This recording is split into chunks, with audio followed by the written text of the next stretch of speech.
So one thing that I wanted to talk just a little bit about is the knowledge checks. Hannah has started to grade the first knowledge check, and I just want to remind people that they sometimes these are going to have multiple parts to the questions. So you do want to make sure that you carefully read the questions and answer each part. And it's most helpful if there's a number or a letter, so it'll say, A, here's one question, B, here's another, or one and two. Then make sure that you put that letter or number in front of the part of your answer that you're giving for that question, so that we can be very clear that you answered each part of the question. The other thing I wanted to mention is we do have an in-class exercise coming up on Tuesday the 15th. And so this is going to be an exercise that we will have you do while you're in class. I'll give you a little bit of an introduction to it, and you'll have an opportunity while you're filling it out to ask us questions on the chat, or if it's a question that might apply to the whole class, you can ask them out loud. But we will put the assignment on Moodle so that you can kind of go at your own pace rather than having to wait till we progress with the slide. So you will need to have a collection to Moodle during the class as well. If that's an issue for anybody, just let us know, and we can just send you the assignment ahead of time as well. But otherwise, we'll anticipate that you'll be connected to Moodle, and you'll also be on the Zoom, and I'll explain the assignment, and then we'll be available for questions. And I also wanted to mention that the assignment will in large part come from today's lecture, so you want to make sure that you have all of your notes from today's lecture available. Does anybody have any questions, either administrative questions or about content from before? Yes. So for the knowledge check 2 that's due today, is it okay? I mean, I already sent it. Like, I didn't put A, like A, the question like A, and then B. Is that fine, or? So we're absolutely not going to take points off if you didn't do that. It's not that, to get the point you have to do it. It just will help clarify if you're not, sometimes it's a little hard to figure out if people are writing in a paragraph, for example, which parts are for which aspects of the question. And so sometimes we've noticed that people are not answering all the parts of a question. So it's more to help you organize your thoughts and to make it very clear to Hannah, here's my answer to this part of the question or that part of the question. If you feel like your answer is clearly answering the different parts of the question, then it's fine if it doesn't happen on. Okay, thank you. Sure. Any other questions?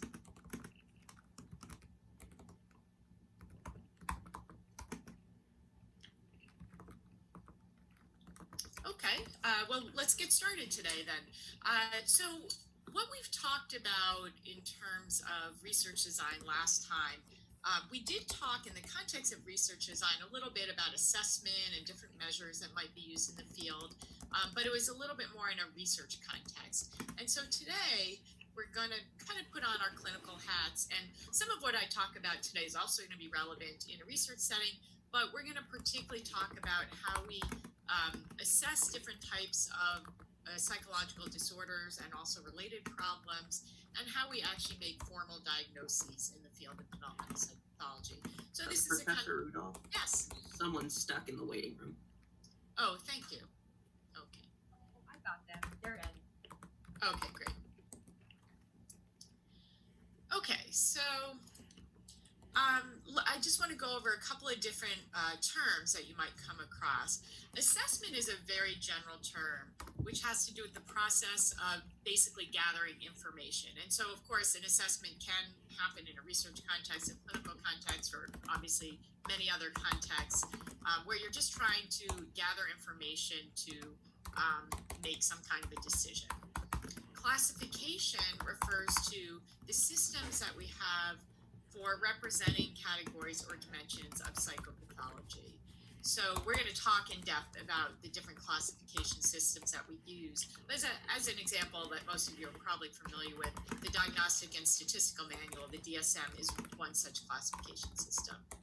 And And then diagnosis is basically when we use a classification system to assign cases to either a category as we do in the DSM or other types of categories that we might use. In the US, we're typically using the DSM.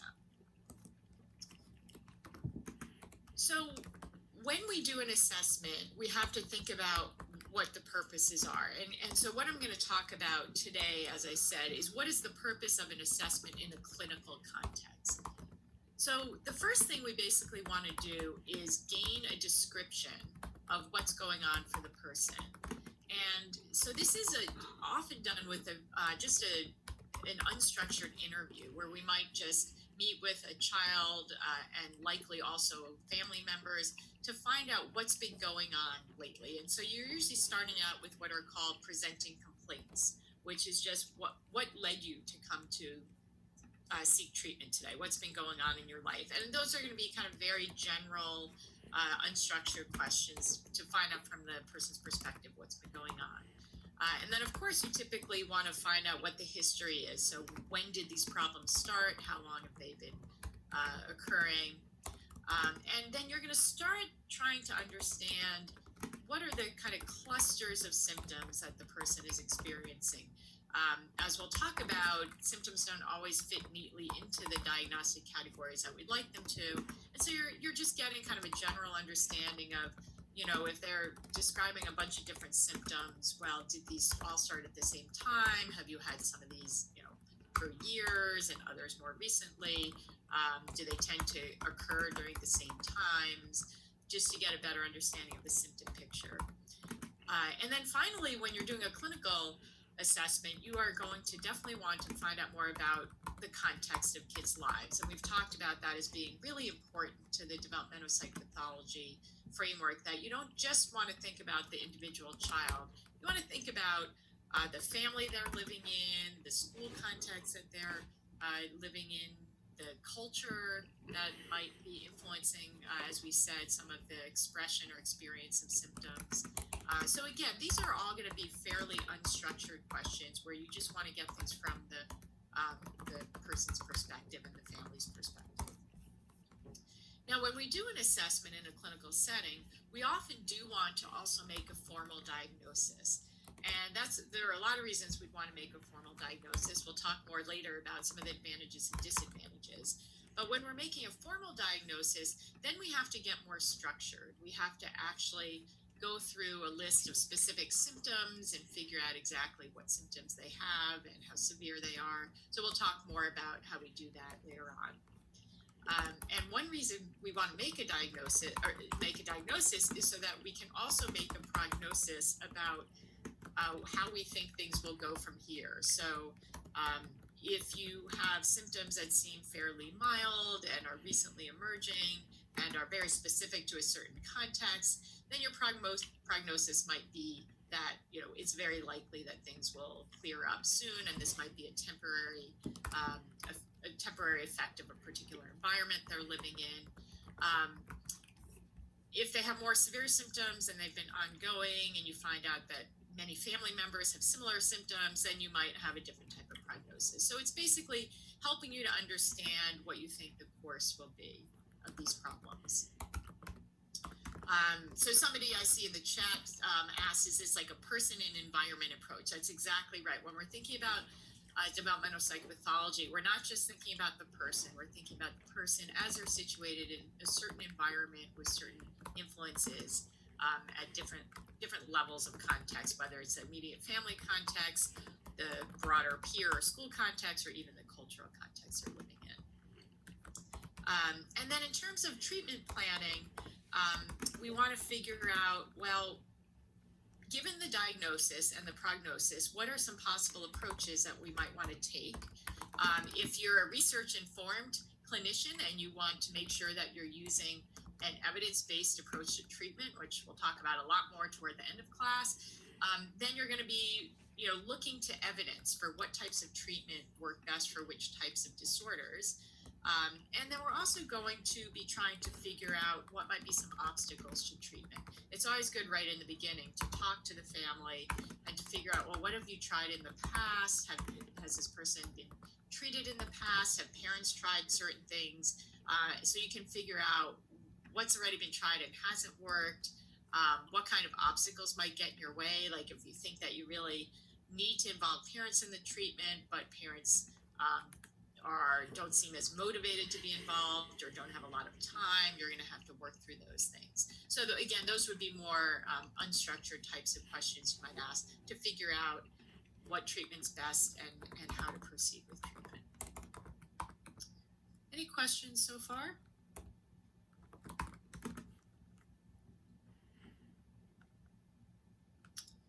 Okay, so there are two kind of basic approaches to assessment and diagnosis. One is what we call an idiographic approach. So idiographic refers to figuring out what is unique about a particular child. So when we do an unstructured interview, as I mentioned, we're going to be figuring out what is this particular child like? What is their background? What are different aspects of their personality or maybe their family background that might uniquely characterize them and help you figure out what's going on for them and what kind of treatment you might want to use. A nomothetic approach is almost the opposite. It emphasizes similarities across children. So instead of thinking about this child as a unique individual, it actually compares this child to other children who are similar, for example, in age and gender. So to use a nomothetic approach, we're more likely to use a structured type of rating scale or interview where we can say, remember we talked in our last class about having norms for the levels of behaviors we might expect in different children. So in a nomothetic approach, we're going to be looking at the norms of children, usually of the same gender and age, and saying, where does this child fall relative to other children? So these are two very different types of approaches. Ideally, we're using both of them. So if we have a client come in to see us, we do need to understand, we don't want to just use our kind of biases and say, oh yeah, it seems like this child is highly anxious and, we're really concerned and we really have to go and treat this child because the parents have a lot of concerns about how anxious they are. We really want to understand, well, how anxious are they relative to the typical child of their age? Is this just normative and maybe the parents are overreacting, or is this something that really stands out that we want to make sure we treat? But at the same time, of course, you have to understand how that anxiety might have arisen in that particular child. So we're typically going to be doing both an idiographic and a nomothetic approach to assessment. I do have a question, Professor. Yes. Okay, so I'm thinking about these assessments and consultations, and I realize that we do these in an environment approach, but what if you're unable to go to the home or go to see this child in their normal environment? What if they have to come to like a clinical setting and you're not able to see what the parents are talking about or trying to get a diagnosis for? Do you have to do multiple assessments in order to try to get the best picture? Yeah, that I think is a very good question. And I would say it's the norm that when you're in a clinical setting, seeing patients or clients, it's the norm that you are not doing individual home visits. That's not to say no clinicians do them, but it's actually pretty rare to go to the home. And it's even rare to go to places like schools. As researchers, interestingly, we might do research in the home or research in the school to see the child in different contexts, but it's much less likely that a clinician would do that. And so you need to be creative in terms of approaches that will help you understand the child in their context. It is very common, for example, when I was seeing children in elementary school, I would very frequently call a teacher. I'd get permission from the family, and then I would call a teacher and at least talk with the teacher about how the child was in the classroom, maybe on the playground, so I could better understand them in that context. And you'll often have teachers fill out rating scales so you can get some standardized information from teachers as well. Teachers are actually really good people for filling out these rating scales because they know a lot of children, so they kind of know in their own mind how to compare this child to other children. And then in terms of understanding them in the family, hopefully you do have family report, so parents coming in and telling you about the child and family. But you can also do things that give you more specific information. And we'll talk about some assessment approaches in a minute that will allow you to understand the child better in their context. Any other questions? Yeah, in regard to that response of working with the teachers and the parents, is there anything in there that sort of controls for a self-reporting recall bias, or is that largely not a problem because it's kind of in real time? Yeah, I mean, the self-report bias is something we'll talk about. Absolutely, any one person's report is subject to the biases that they come into the situation with. They may be purposefully giving you misinformation for various reasons. We'll talk about that. They may also just not be self-reflective. So typically the idea is that you might use multiple approaches, and that way you would avoid those types of biases. Thank you. And we're going to talk some more about all these issues in a minute, actually.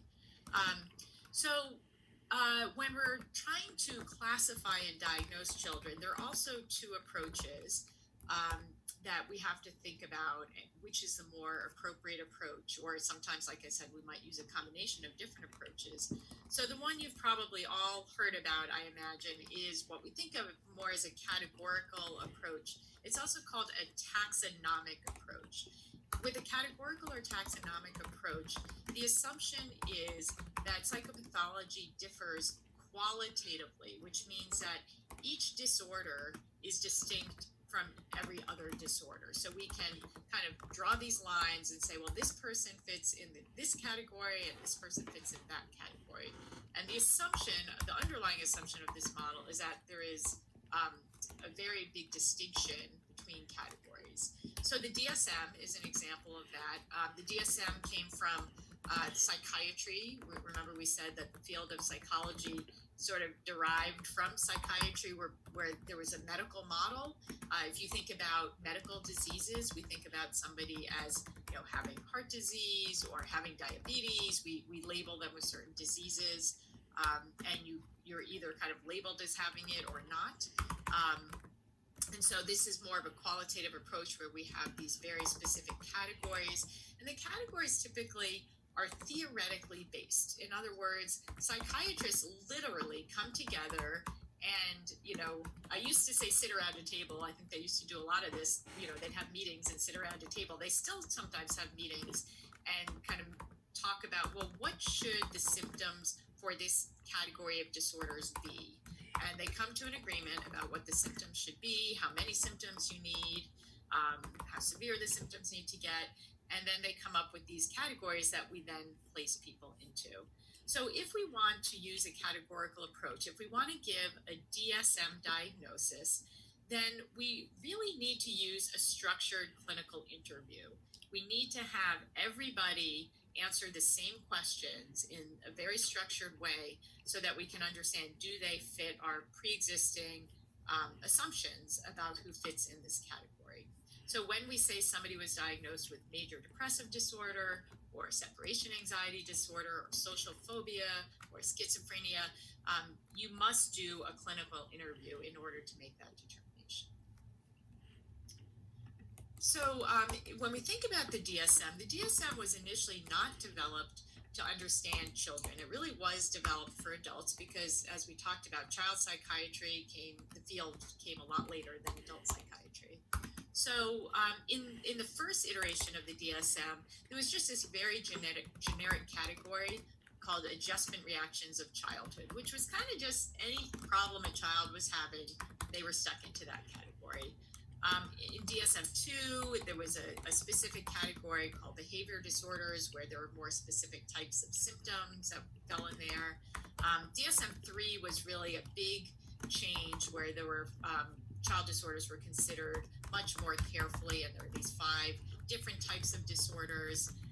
DSM-3R actually included a section that really elaborated on some of the symptoms in children, and even suggested, this was the first version that said, well, we might have some disorders in adults that we can classify children as well. We can diagnose children with these disorders, but we might have to change the symptoms a little bit for children. So the DSM-3R started recognizing some developmental differences.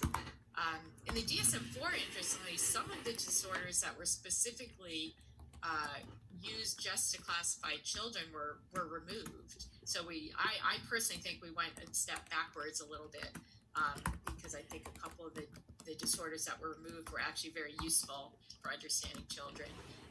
And then the DSM-5 is very similar, but it's been reorganized a little bit into different categories of disorders that we're going to talk about quite a bit today, internalizing and externalizing. I'll explain what those mean in a minute. And it also introduced a couple of new disorders that psychologists and psychiatrists decided might be important to think about as separate disorders. So you don't have to memorize all of these. Basically, I want you to just understand this historical development of how we think about children and diagnosing children relative to adults. So some of you may have already taken abnormal psychology and probably discussed this quite a bit. When we think about the type of system I've been talking about, this kind of categorical system where we diagnose people with specific labels, specific disorders, what are some of the advantages? Why did we even develop this type of system in the first place?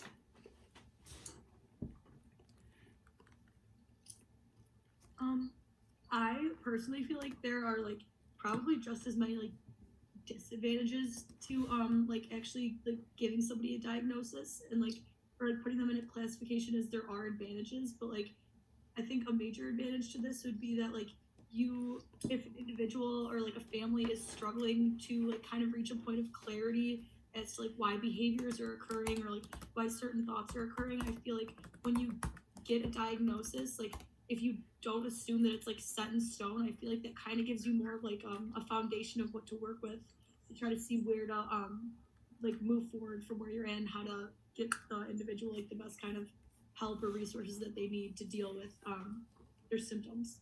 Yeah, I think that's actually a really good point, both from the perspective of the clinician. So I see on the chat somebody mentioned it's easier to discuss between clinicians, so you kind of have a basis for knowing where to start, like you said. But what's really interesting is it actually, although you might think families are averse to getting diagnoses, sometimes it's actually a big relief to families if they haven't really heard about a certain problem as being, sort of a set of symptoms that people tend to have. It's more anxiety provoking than not. And sometimes when they hear, oh, yes, we know what's going on, here's what seems to be going on, and they get a label for it, it actually does make them feel better sometimes. And I found this even with when giving parents news that their child had autism spectrum disorder, it was actually sometimes, believe it or not, a relief to them because they didn't understand why their child was acting the way that they were. So I think those are both really good points. I see a lot in the chat that I want to mention. So it can actually, as somebody mentioned, it may be easier to guide treatment, which is absolutely true because we do test treatments to see whether they work for certain types of disorders. A couple people mentioned insurance companies. It's absolutely true that it's just a practical advantage that you actually need to often give a diagnosis in order to have insurance reimburse for different treatments. You can develop a specific treatment plan. And labels and categories do allow us to do research, somebody says, which is a really good point, because we do have to decide, does this particular treatment work for X? And sometimes it's hard if you're trying to work with a whole mess of different symptoms as opposed to a particular disorder. I think the last comment here is going to get us to disadvantages. So we can let me quickly. I think you guys mentioned the communicative shorthand, the treatment planning, and the fact that it gives us these homogeneous groups for research, both basic research and treatment outcome research. So disadvantages, let's start with Madeline's on the chat, that labels can be challenging because sometimes if somebody is given a label, then they feel like they are that label and they will be that label. And so, for example, this can come up with a diagnosis like ADHD, where if children are told that they have ADHD, and if parents are told that their child has ADHD, they might think, oh, well, ADHD children are going to have trouble concentrating and not do well in school. And they may see themselves as, well, the reason I can't concentrate is I have ADHD, so, I might as well just not try as hard in school. So when you get these biases about what a disorder or what a label means, it can actually influence your behavior. Somebody else mentions the stigma around certain disorders. Absolutely. So if you give some parents might be worried about a child getting a label and then going to school and having that label, particularly if other kids find out about it. Any other thoughts? DSM also has some pretty arbitrary cutoffs. So, for Yes. example, certain disorders, you need a certain amount of symptoms that persist for a certain period of time. Absolutely. So we have this arbitrariness. These are categories that are made by committee, literally. And so we have to pick some cutoff. How many symptoms do you need to have? How long do they have to have gone on for? What particular combination of symptoms do you have to have? And these are pretty arbitrary decisions. And so that's one of probably the biggest critiques of our diagnostic systems, that we're what people have used the term carving nature at its joints, that these are natural kind of continuous types of behaviors or experiences, and we're trying to create a cut point where we say, okay, above this cut point, you now have a disorder. I'd actually kind of like to expand on that, if that's okay. Sure. Schizophrenia is one of those mental disorders that has a lot of those arbitrary cutoffs. And so I guess it's more of kind of like I'm asking your personal opinion. Do you think, because the way I understand it, the DSM is always changing. They're always going to come out with a newer version based on research and stuff. So do you think that they will compact the mental disorders that are so arbitrary? When you say compact them, can you explain what you mean by that? I guess just make them less complicated, kind of make schizophrenia, because there's so many, schizophrenia is do you know what I mean? With it has so many, you have to have so many things to actually be labeled schizophrenia. So do you think that in the future DSMs, it'll kind of, schizophrenia will be an umbrella term for all of? Oh, I see what you're saying. Kind of the way we've made autism spectrum disorder is kind of an umbrella term for, I don't know if people know this, but there used to be multiple separate types of diagnoses, and that they now kind of come under autism spectrum disorder. So, there's some people who say that one day we will have no categories, we will have no diagnoses, we'll have no labels. If you want my personal opinion about what will happen, not necessarily what I think should happen, but I don't think we will ever completely get rid of the diagnostic systems we have and the categories that we have. Because of all of the advantages we talked about, I don't think it's just inertia, we've started out there, so we're going to continue. I think there are some advantages, and there are some reasons for that. It's more practical to keep those systems, but I think we will continuously reassess the kind of the boundaries between these. And so something somebody else mentioned as a disadvantage is there is a lot of comorbidity, and so I think we are starting to realize that it's, they're going to be, for a while, people talked about, for example, having a diagnosis mixed depression anxiety disorder, because depression and anxiety tend to co-occur. So I think we might play around with the categories some. I'm not sure we'll ever completely get rid of them. Okay, thank you. But that's just my personal opinion. I certainly could be wrong. So. I didn't get that out as smoothly as I needed to, but thank you. Sure. On the notion of disadvantages, I know you kind of spoke to this a little bit with the effects of labeling, but I feel like the effects of labeling also doesn't go far enough to bring into view pathologizing people. So I think from DSM 4 to 5, and I might have this flipped. Like there was gender identity disorder and it changed to gender dysmorphia, where that Right. is helpful for insurance purposes. That could also be used to pathologize people and also influence policy decisions. Yeah, I think you're absolutely right, and that is, that's kind of the controversy that there's some experiences people have that we may not want to pathologize at all, and maybe shouldn't be included in diagnostic systems.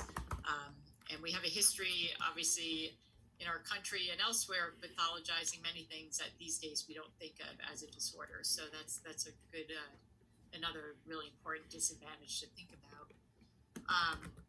And one of the other critiques of these classification systems is that they ignore the causes of disorders. They ignore why these disorders developed. And somebody was asking a little bit about this, and I kind of alluded to this in the past, that the DSM doesn't care what happened before you develop the symptoms. It's context independent.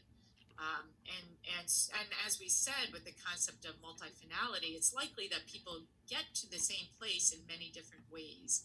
And so the fact that you have a diagnosis of depression may be less meaningful than understanding why you developed depression.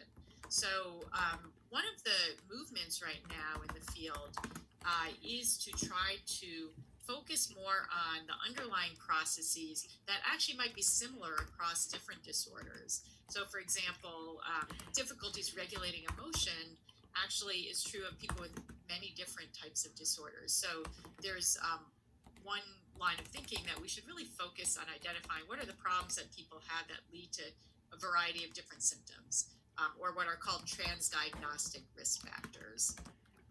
So this is the research domain criteria, which NIH came out, the National Institute of Health came out with, that basically goes through a variety of different types of both biological and psychological processes that might account for the development of disorders. And a lot of researchers, instead of studying people with depression or people with schizophrenia or people with substance abuse, are actually focused on studying these processes that might be relevant to multiple disorders. There's a little bit of discussion in the group chat here, so let me just catch up with that.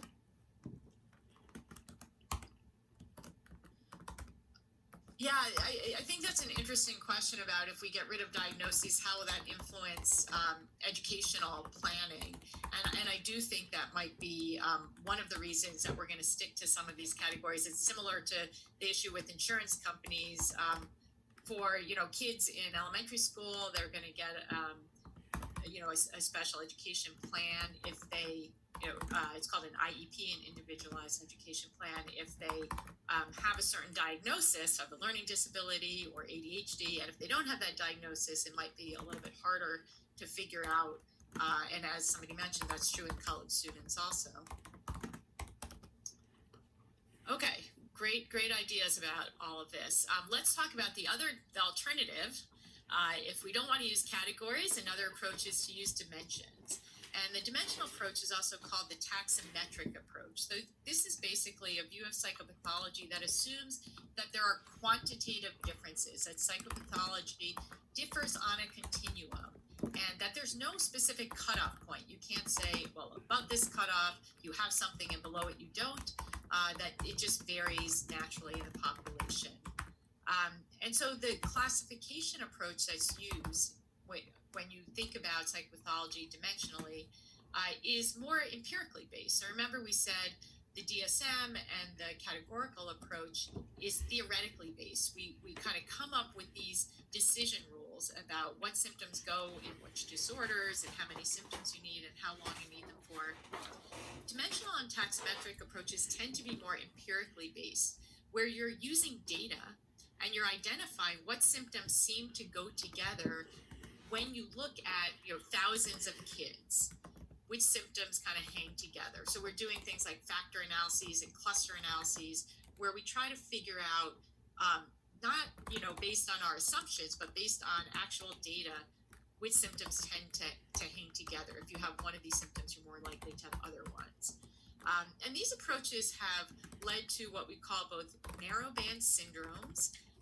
Narrowband syndromes do look suspiciously like categories because the symptoms that tend to go together. We're not completely arbitrary with our categories. You tend to see anxiety symptoms clustering together and depressive symptoms clustering together and aggressive behaviors clustering together. So the narrowband symptoms often map on somewhat to our diagnostic categories. I'll show you an example in a minute.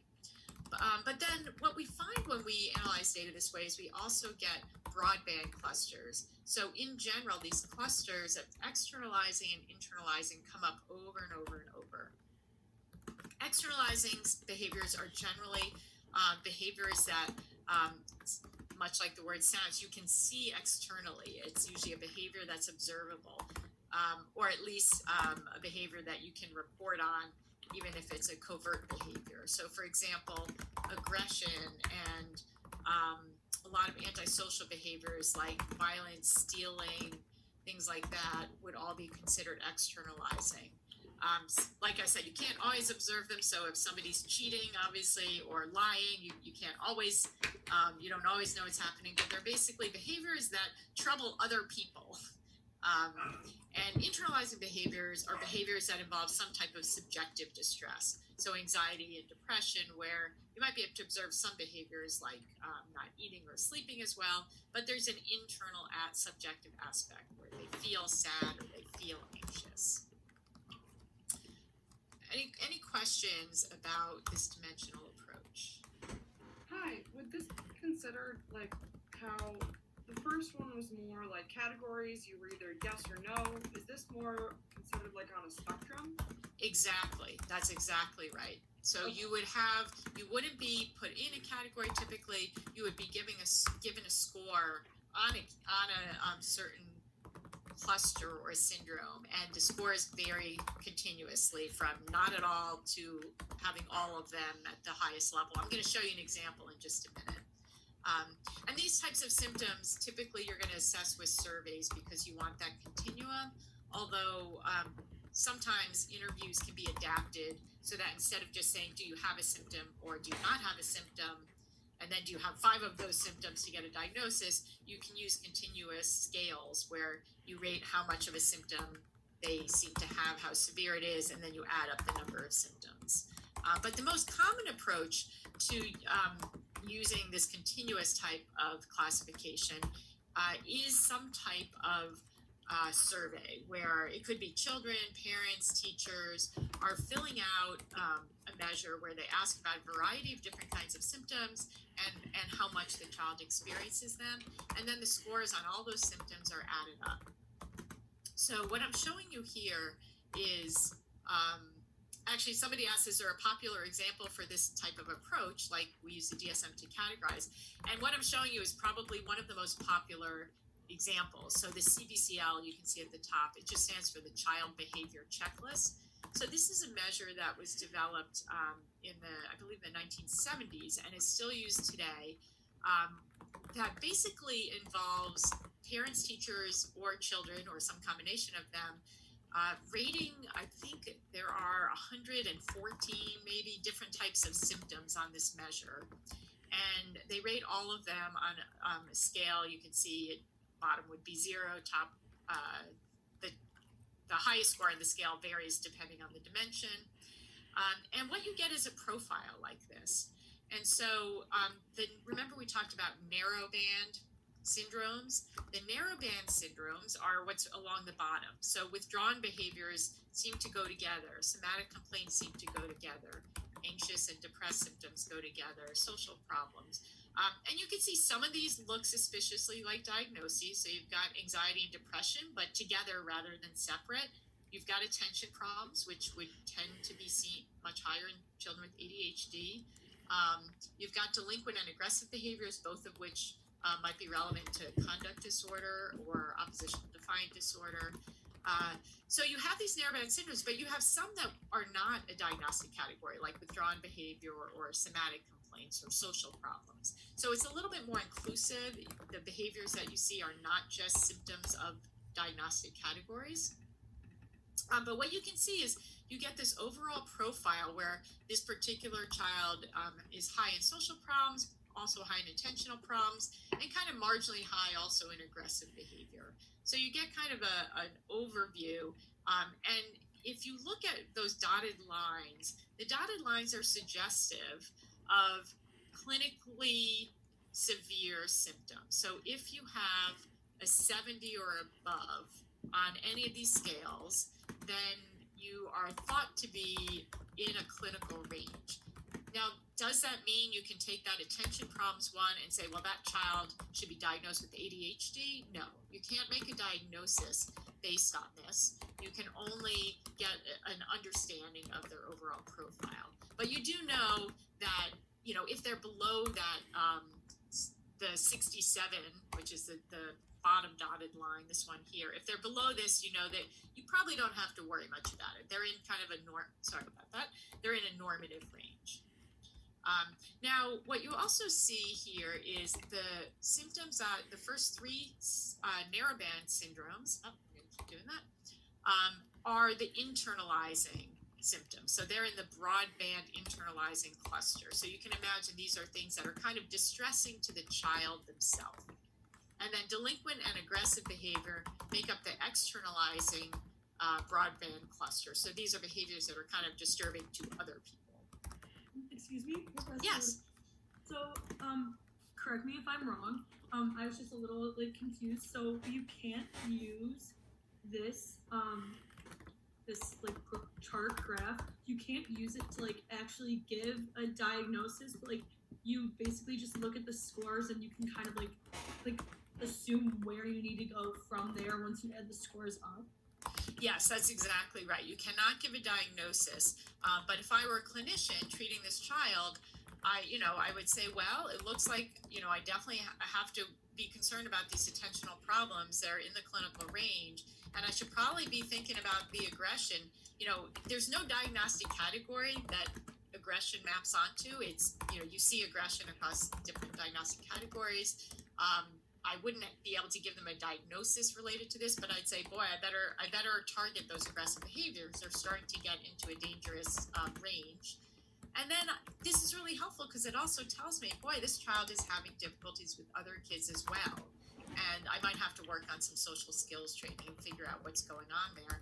And that's something you wouldn't get from a diagnostic category.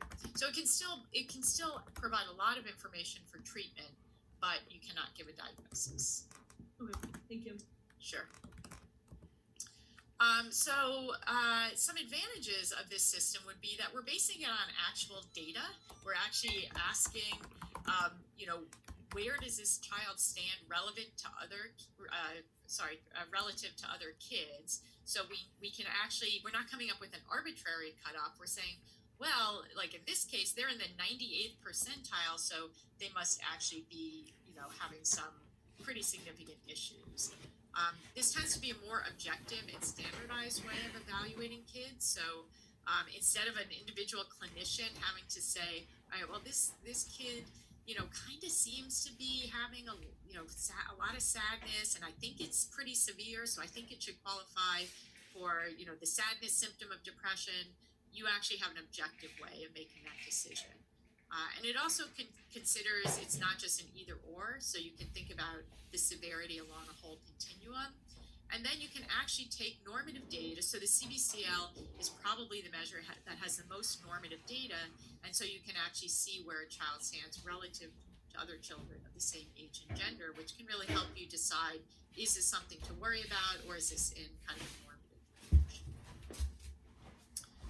However, the dimensions that you get when you get these narrowband syndromes really differ based on the sample that you have. So if you have a community sample without a lot of symptoms, you might get somewhat different dimensions than if you have a clinically severe sample. Remember, we talked about sampling biases.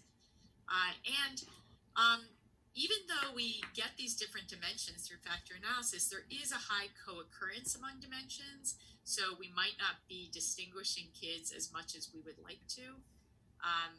And there's even some overlap among symptoms that go into the different narrowband syndromes. So some items on the measure actually might show up on more than one of these syndromes. So we have kind of more fuzziness. We have fewer boundaries, which we said before can be problematic, but we also have a lot of fuzziness. And for example, we can't distinguish depression and anxiety. There might be times where it's useful to distinguish those. So there are both advantages and disadvantages. In answer to your question, the CBCL would be an example of a nomothetic approach. That's right, because you're standardizing and comparing to other children. I had a question about comparing other children to other children in reference to the advantages. When comparing to same age, listed gender, are they comparing gender against gender or against sex? Well, they're usually using self-identified categories, and so definitely there might be issues for children who have more fluid gender identity, but they're that I think we haven't caught up in our assessment approaches to thinking about gender in a more fluid way. So typically you're asking parents or children to mark a box that says if they are male or female. And I think you're bringing up an important point that I think just has not been incorporated yet into our systems. Does that answer your question? Yeah. So like essentially, I guess assessments still conflate sex and gender, and that's something that is coming on the horizon of disentangling those two eventually. I would say so. I would say that the norms that we have, I mean, because these measures are normed on thousands and thousands of kids, they're not re-normed. So it's not only probably that issue, but also just that some of the norms could start becoming outdated. And so, definitely work needs to be done to keep them updated. Thank you. Good point. So there's some issues that come up when we're trying to assess a child that might be different from assessing an adult. And I would say one of the biggest issues that comes up is who is the referral source. So if you're an adult and you're having some types of experiences or symptoms that cause you to be upset, you would go and see somebody and you would be able to report on why you're coming in. With children sometimes might not report any symptoms at all, but a parent or a teacher is disturbed and thinks that they need treatment. Or it could be the opposite, that a child feels very distressed and parents and teachers don't even know about it. So it can get very confusing because you can get different information from different informants. Now, it's very helpful, obviously, that you do get these multiple informants, because if you only have an individual coming in and reporting on their own symptoms, you don't actually know how accurate that is. And so you get a really comprehensive picture from multi-informant report, but often they don't agree. So if you were to think a little bit about why might a child, a parent, and a teacher not agree, what might be some reasons why they might report differences?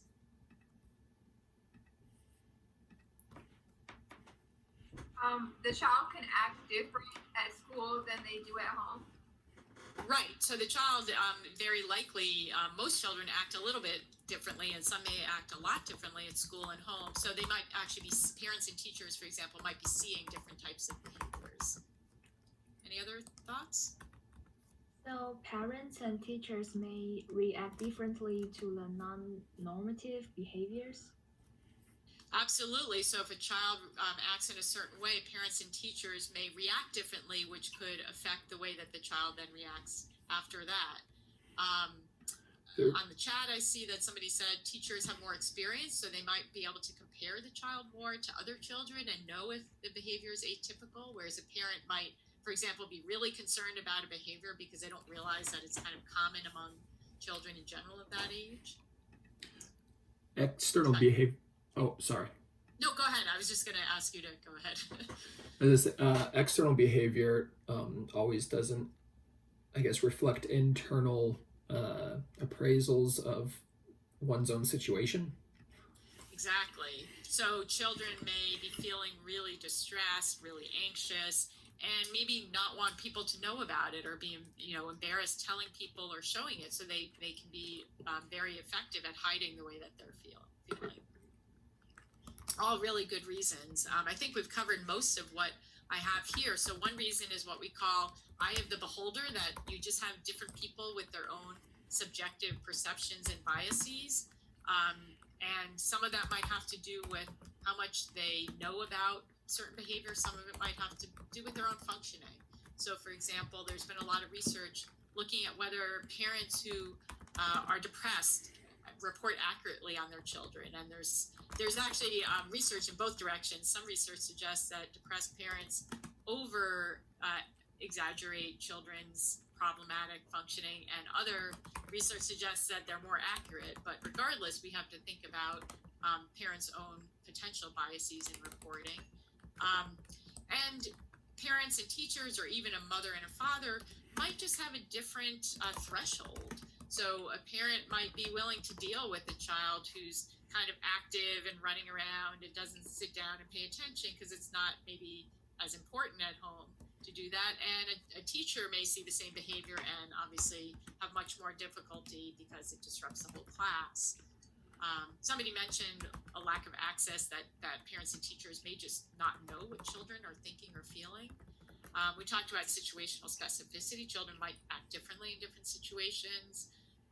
Knowledge about the developmental appropriateness of certain behaviors. So if you have a preschooler who's impulsive and the parent is really concerned because they think their child's way too impulsive, but then a preschool teacher might think, oh no, that's just the way most kids are when they're 2 or 3. And then you might have cognitive limitations in terms of children, for example, may not be able to reflect that well on internal emotions, and so may just not be very good reporters about certain kinds of experiences. So I want to talk now about the various assessment methods that are used. This is actually going to be in large part what your in-class exercise is going to be about. So make sure you take notes and ask questions if you have them. So we're just basically going to run through some different methods that tend to be used both in research and in clinical settings, but we're going to focus a little more on clinical settings. So one very basic method that's always going to be used to some extent in a clinical setting is an interview. And for the most part, most settings, the therapist is going to use an unstructured interview. They're going to ask about what the problem is that the person's coming in for. They're going to get a developmental history, both about that problem, but more generally about a child and the when they met different developmental milestones.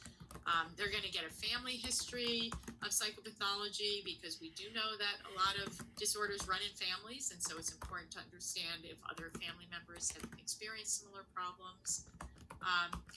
And we're going to figure out, remember we said you always want to figure out what might be some obstacles to treatment, what might be some issues that would come up that you just need to know about when you make a treatment plan.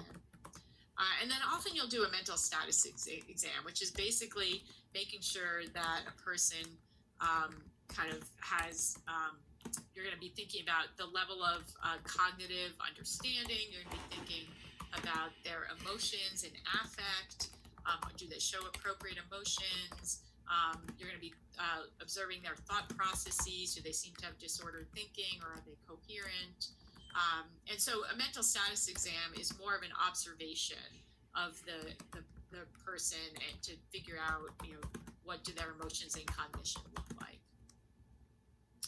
Now, some clinicians will also do a formal diagnostic interview.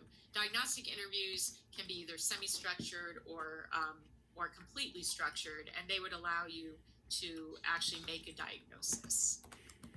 I will say in a lot of clinical settings, clinicians probably make diagnoses without actually formally doing a diagnostic interview, which is a little bit problematic. We might also do a behavior assessment. In a behavior assessment, this is particularly going to be relevant when you have parents involved and you're thinking about doing parent training.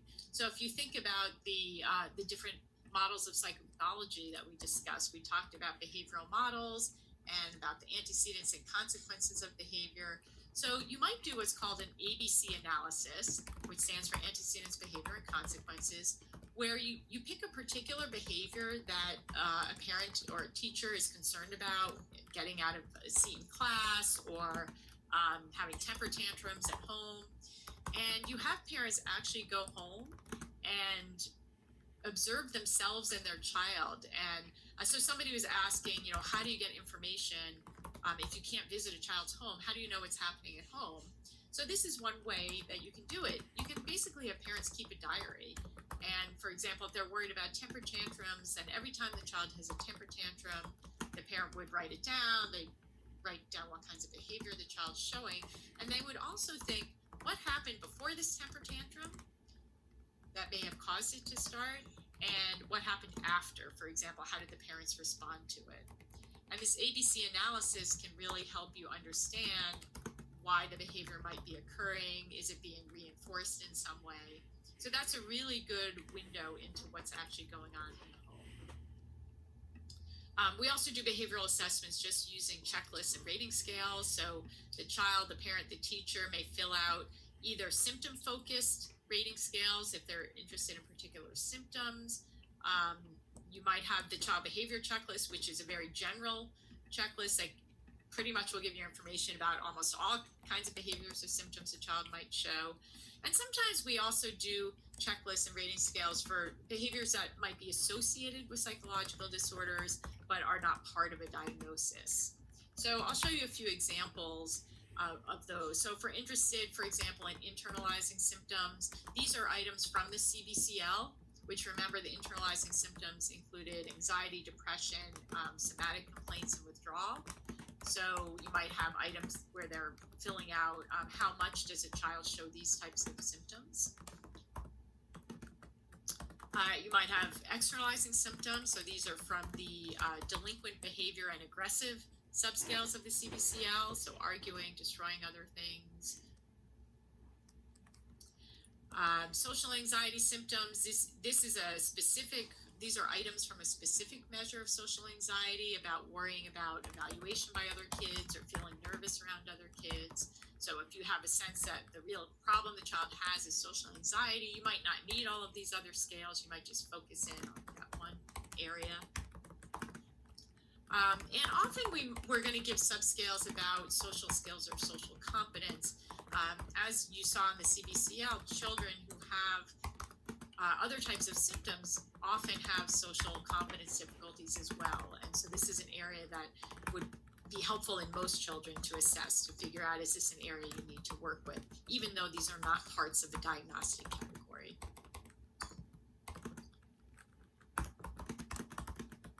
And a final type of behavioral assessment we might do are actual observations. So like I said, it's possible sometimes a clinician might go to a family's home or might go to a school and observe. But if they don't, then they at least can observe what's going on in this session with the child and the family. So often you'll have the family and child interacting, and you can observe how they interact with each other in the session. You can have parent records, like I said, where parents actually may keep a diary or somehow tell you about what's going on at home. And often we do want to observe in multiple settings or get information from multiple settings so that we can really get a comprehensive understanding of kids. Any questions about interviews or behavioral assessments?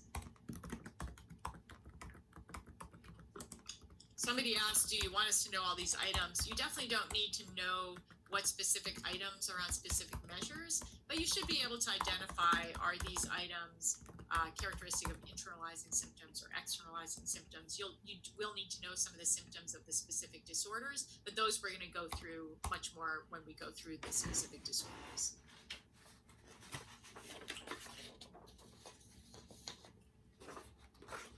Any other questions? Okay. Oh, I'm sorry. I do have another type of behavioral assessment.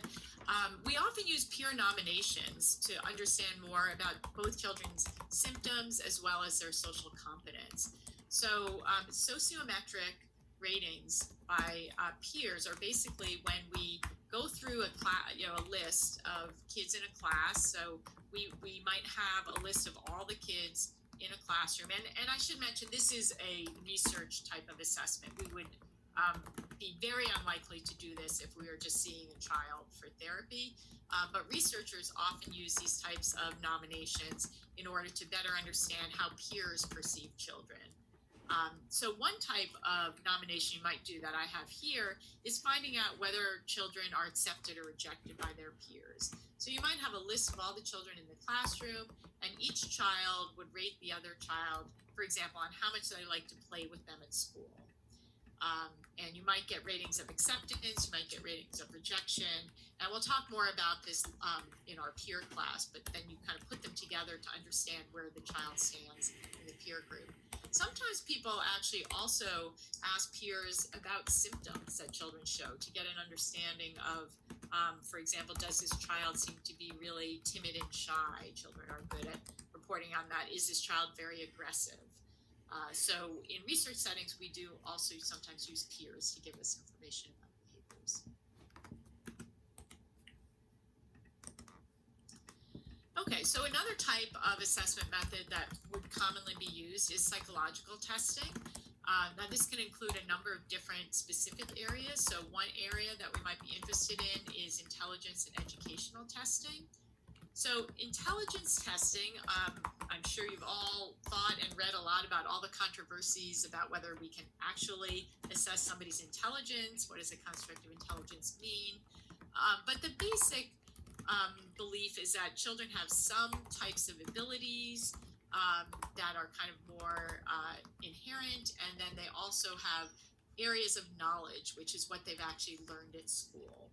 And so intelligence is thought of as more of this basic ability, and educational testing focuses on the knowledge that they actually have based on what they would learn in school for the most part.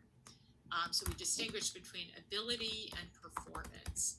So to give you some examples, a typical IQ test might have, typically you're going to see abilities assessed that are not something you would necessarily learn in school.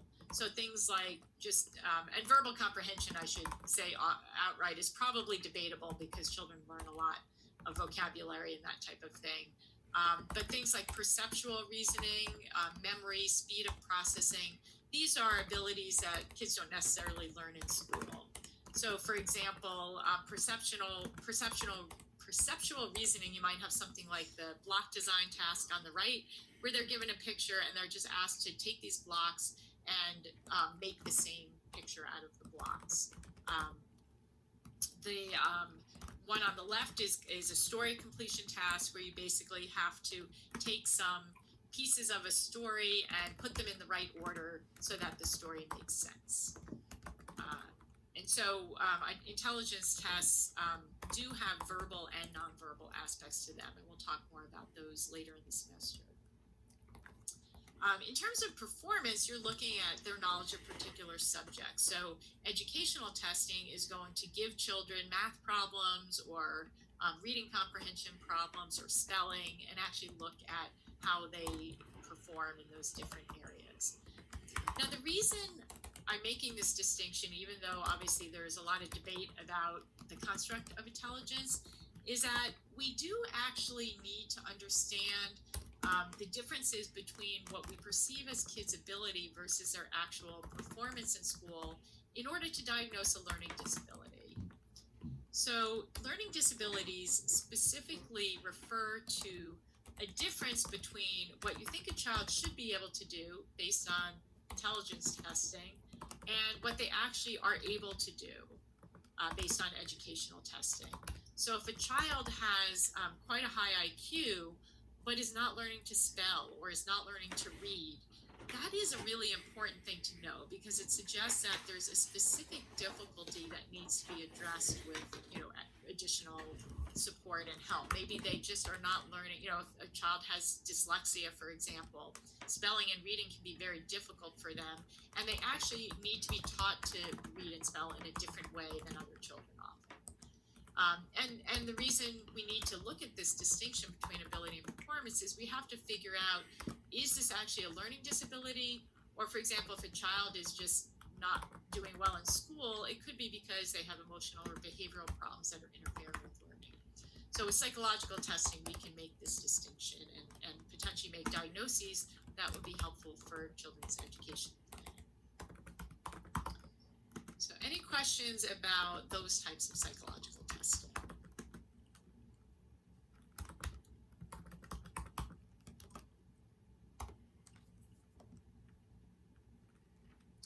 Okay, with psychological testing, we also might do personality testing. This is definitely very common in adults and sometimes in children as well. We can use objective tests, which are basically personality questionnaires that tell us about different aspects of personality, like neuroticism, extroversion, optimism.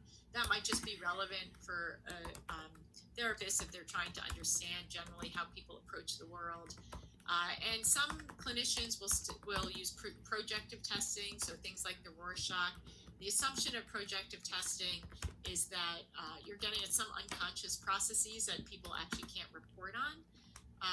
I would say, you know, people who are more research oriented and want evidence-based assessment and interventions would be much less likely to use projective testing because it is very subjective in the way that you actually score it. And so it's going to be much less common in a lot of clinical settings. But I did, for example, do a clinical internship where I had a supervisor who was very interested in projective testing. So I gave a lot of Rorschach tests. So it's not unheard of that people actually still use these. Neuropsychological testing is designed to get a little bit closer to what might be going on in the brain, but we're not actually measuring the brain with neuropsychological testing. We're looking at behavioral indicators of what we think are underlying processes occurring in the brain. So for example, memory tests, seeing if people, for example, can repeat a sequence of numbers or words. We might look at different aspects of language, motor coordination, attentional processes. These are all processes that we can look at through behavior. So neuropsychological testing involves giving often paper and pencil type measures to people. But the assumption is that we might be getting a little bit of what's going on in the brain.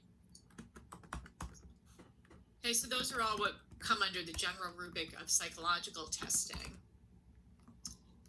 And then we can actually do physiological assessments where we're directly measuring different aspects of biological functioning. And again, I would say this is a type of assessment that's much more likely to be used in a research setting. It's less likely for a clinician both to do this type of testing and even to have the equipment to do it. So for example, if a client goes in to see a therapist and they're depressed, it's very unlikely that they're going to get a brain scan. But if a researcher wants to study brain processes associated with depression, they might use neuroimaging. And they would never interpret an image from one participant. It would be, you know, looking at the average across many different people. EEG is electroencephalogram, so looking at brainwave patterns. We might measure heart rate.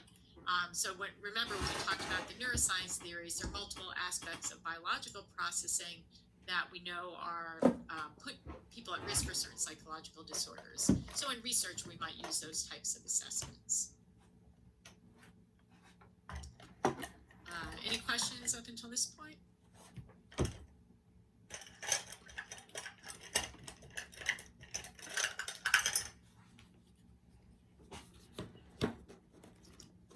Okay, and performance-based assessments, again, might be used a little bit more commonly in research settings, but some clinicians might use these in certain instances. And they're actually often very useful for looking at progress in therapy. So, for example, so there are different types of performance-based assessments. Basically, you are asking kids to perform on a certain task. It typically would be a standardized task of some certain aspect of functioning.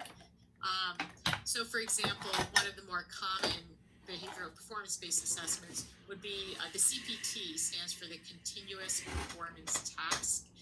And this is a type of task that's often used to assess symptoms or to assess attentional difficulties. So you're essentially just giving a child what's usually a pretty boring task on the computer, and you're asking them to, for example, press a button every time they see a certain letter, and they just have to attend for very long periods of time, and you're seeing how long they can attend for.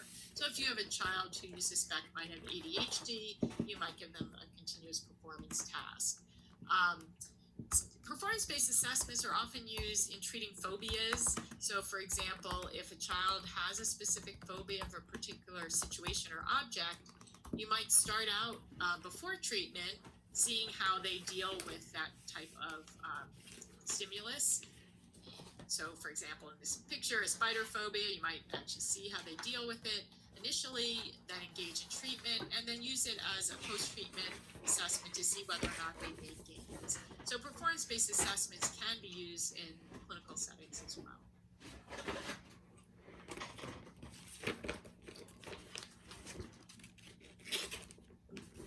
Any questions about performance-based assessments?